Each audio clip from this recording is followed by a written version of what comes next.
Melati kuntum tumbuh melata, sayang merebah di pohon cemara. Assalamualaikum. Mulanya kata, awal bismillah, pembuka bicara.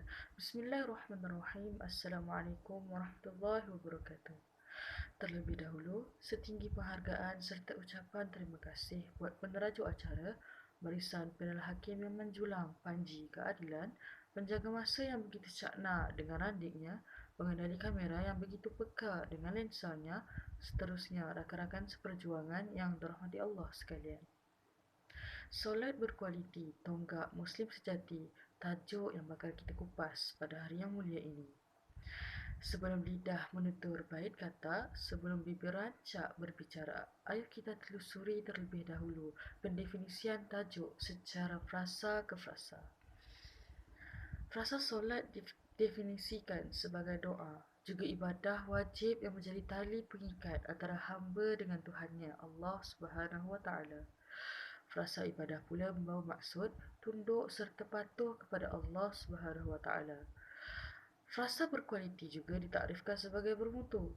Frasa tonggak pula ialah aset, dan frasa terakhir, Muslim sejati membawa pengertian seorang yang menyerah diri kepada Allah Subhanahu Wa Taala, patuh dan taat serta membenarkan perkara yang dibawa oleh Rasulullah Sallallahu Alaihi Wasallam.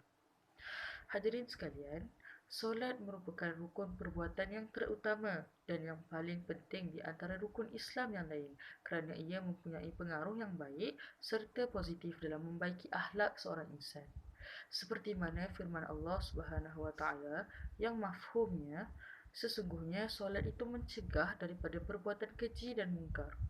Surah Al-Ankabut ayat 45. Sudah terang lagi bersuluh, ibadah solat ini mampu memperbaiki serta membentuk peribadi yang mulia anda diterapkan dengan sebati dalam jiwa setiap yang bergelar hamba. Namun, persoalan yang acap kali timbul dalam minda masyarakat kita, mengapa seseorang yang mendirikan solat itu masih lagi melakukan dosa dan maksiat? Sebagai contoh, berkapal, mengumpat, tidak menutup aurat dengan sempurna. Sedangkan solat itu mencegah kita daripada melakukan perkara mungkar.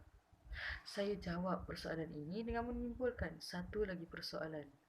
Apakah mungkin solat yang dilaksanakan tidak khusyuk, bahkan terpesong niatnya semata-mata hendak menunjukkan siapa lebih baik di antara yang lainnya? Tepuk dada, tanya hati dan iman. Hadirin yang dirahmati oleh Allah sekalian, firman Allah Subhanahu Wa Taala yang mana mafhumnya, dan mintalah pertolongan dengan sabar dan solat. Sesungguhnya solat itu amatlah berat kecuali orang-orang yang khusyuk. Surah Al-Baqarah ayat 45. Lihatlah betapa tinggi dan hebatnya kekuasaan Allah Subhanahu Wa Taala. Kalamnya sudah tertulis bahawa solat itu amatlah berat kecuali bagi mereka yang khusyuk. Justru itu, ayolah kita terus-menerus berterusan membaiki kualiti solat kita serta menyempurnakannya agar kemungkaran tidak lagi bernaung di hati, juga mampu membina jati diri sebagai seorang Muslim yang sejati. Apabila kita mengenang kembali perjuangan baginda Rasulullah sallallahu alaihi wasallam, pastinya tidak tergambar, bahkan tidak akan mampu kita membalas segala usaha dakwah baginda bagi memastikan umatnya ini merasai nikmat Islam dan iman sehingga ke hari ini. Di saat baginda diisra oleh Allah lalu di Mi'raj untuk bertemu dengannya, baginda telah diberikan wahyu secara terus daripada Allah, iaitu kefarduan solat 5 waktu yang pada asalnya 50 waktu. Dapatkah kita bayangkan, andai solat 5 waktu pun sudah ada yang meninggalkan bahkan tidak ambil pusing tentangnya, apatah lagi 50 waktu solat. Allahu Akbar. Rasulullah menebalkan muka, minta dikurangkan setiap waktu itu sehinggalah menjadi ia 5 waktu saja, iaitu subuh, zuhur, asar, maghrib dan isyak. Tiadakah kalian merasa malu, bahkan hinanya diri ini saat melambat-lambatkan solat, bahkan ada yang dengan rela hati meninggalkannya? Lihatlah bagaimana Nabi yang kita sayang, yang sangat kita cintai, iaitu Nabi Muhammad sallallahu alaihi wasallam, yang hebat sahsiahnya, tinggi budi pekertinya serta amat disanjung tinggi kerana baginda ialah seorang Muslim yang sejati. Asbab ibadahnya terutama sekali solat yang berkualiti. Hadirin sekalian, Paradigma masyarakat hari ini semakin hebat seiring arus semasa yang semakin maju dan moden. Namun, umat Islam masih dengan ibadahnya yang umpama bersama air, mengerjakan ibadah apabila dipaksa dan terpaksa. Lantas, bagaimana ibadah yang sempurna dapat dilaksanakan, terutamanya dalam bab solat?